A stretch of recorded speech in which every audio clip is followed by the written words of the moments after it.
This is the GPS track for our ride down to Queen Canyon in the KOFA National Wildlife Refuge, south of Quartzite, down Highway 95. Left the QIA in downtown Quartzite, drove down Tyson Washaways, Old Yuma Road, crossed over 95. Any place where it looks like we were riding along 95, we weren't. We were on a frontage road right next to it. Gas pipeline road and power line road on down to the Palm Canyon, the actual boundary of the refuge. And then we drove out here to the end of the Queen Canyon road trail. There were some vehicles out there. It's certainly you could drive a lot of it with a rugged truck, but it was a beautiful ride through here, beautiful canyon. And then on back, and that was it. More about the trip in the video. Hope you enjoy.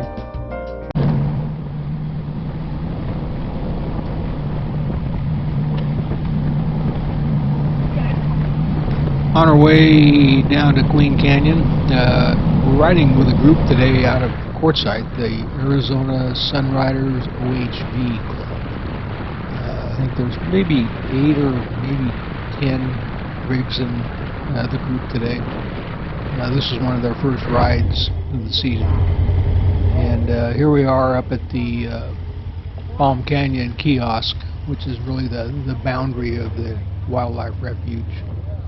And coming up on this little intersection here, if you take a right turn, it heads to Palm Canyon itself, where you can hike in. And we're going across here, and we'll pick up the road/trail that leads up into Queen Canyon.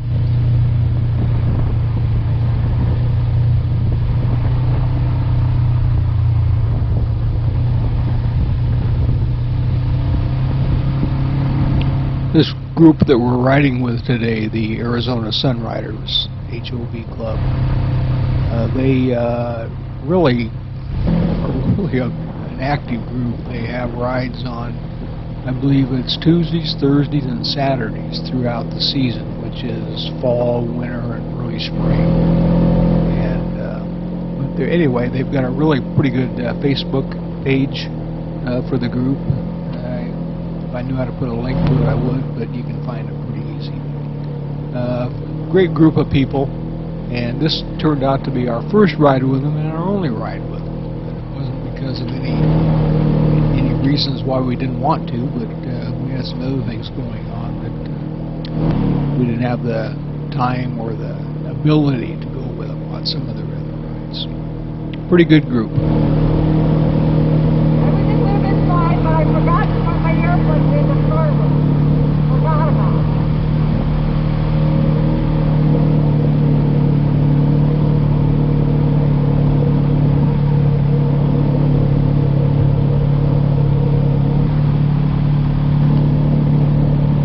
This Queen Canyon has some really neat rock formations, and just went by somebody camping right there. And I think there was another group up here camping also. But the canyon itself and the rock formations are really neat. There's one up here that's called Skull Rock, and I think there was somebody camped right in front of it, so we weren't able to get a good picture of it. But really nice. And it was weather-wise, it was a great day. It was windy down on the flats, but up here in the canyon, it was pretty nice.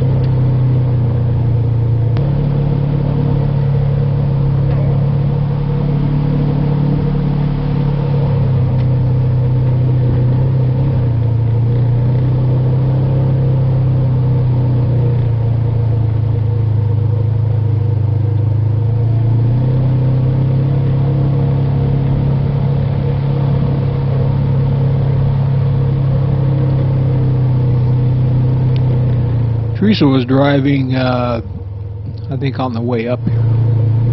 Usually we split it about 50-50, sometimes half a trip for one, half of the trip for the other, and sometimes one of us will drive the whole trip. But we split it up pretty well. And it's always hard when you're driving to look at the scenery. As a passenger, I enjoy being able to do that. But as the driver sometimes, it's a little bit harder. This is a pretty safe trail. If you do run off the road, you aren't going to go very far. But as you'll see, whoops. Yeah, we talk a little bit about if you're driving, you can't be viewing the scenery all the time. We survived that.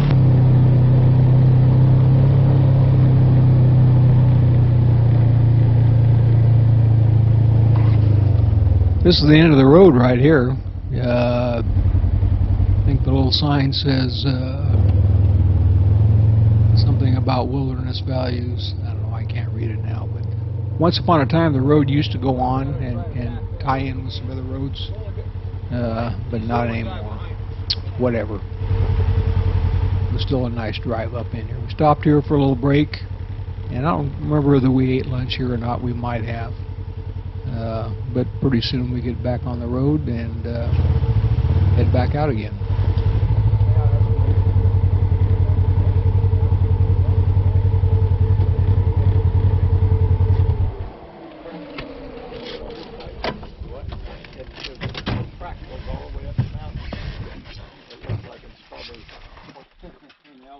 I used to do a lot of that, but then I got seasick.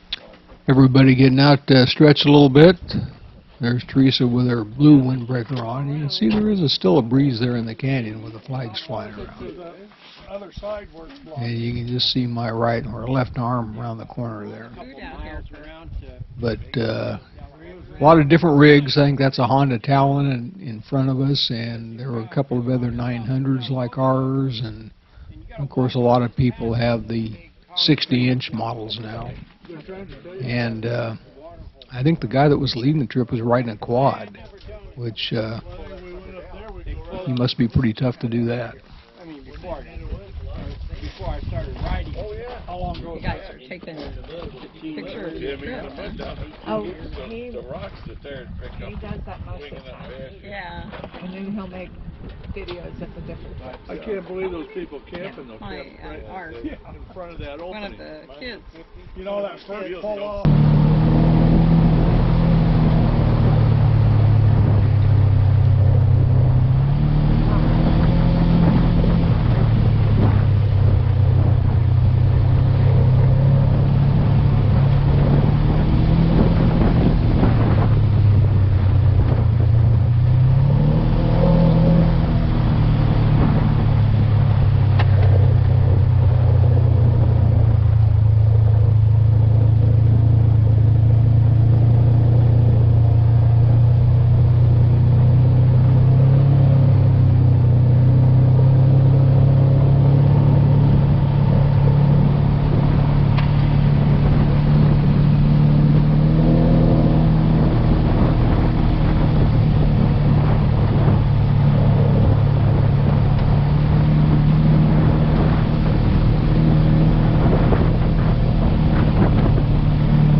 I'm going to speed up things a little bit here. I mean, we're riding out of the canyon here.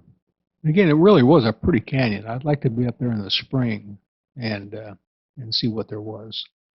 But anyway, once we get down on the flats, we're driving along pretty much, I don't know, 20 miles an hour, I suppose. Maybe a little faster, maybe a little slower.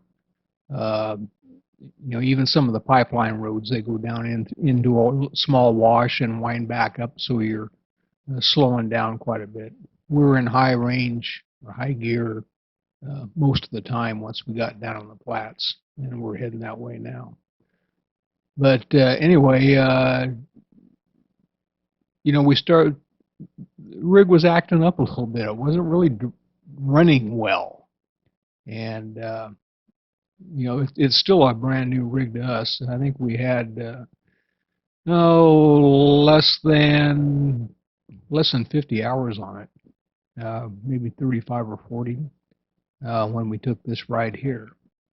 And so there's a lot that we have to learn about it. But anyway, I'm thinking, well, maybe we did something to burn the belt.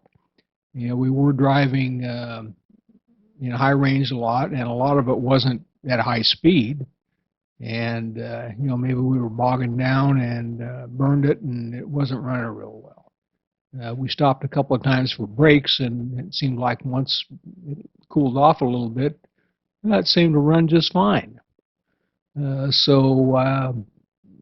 know, I'm thinking we've got a burnt belt, and we need to do whatever we can to get the rig back up to camp. Of course, to get to camp, we've got to still drive another 5 miles past camp to get into town. And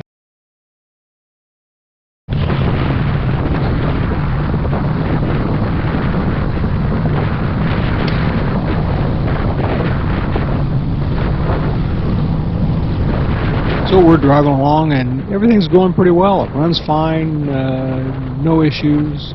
And then a little bit later, you'll go to put your foot on the gas, and it's just not responding.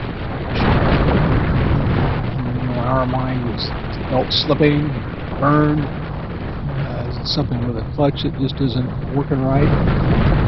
Anyway, I decided that you know, when we get back to camp, I'll see if I can get the belt off. I've got the tools to do it, and we'll figure out where we go from there. Hopefully it's nothing big or a super expensive issue, but definitely the rig isn't running like it should.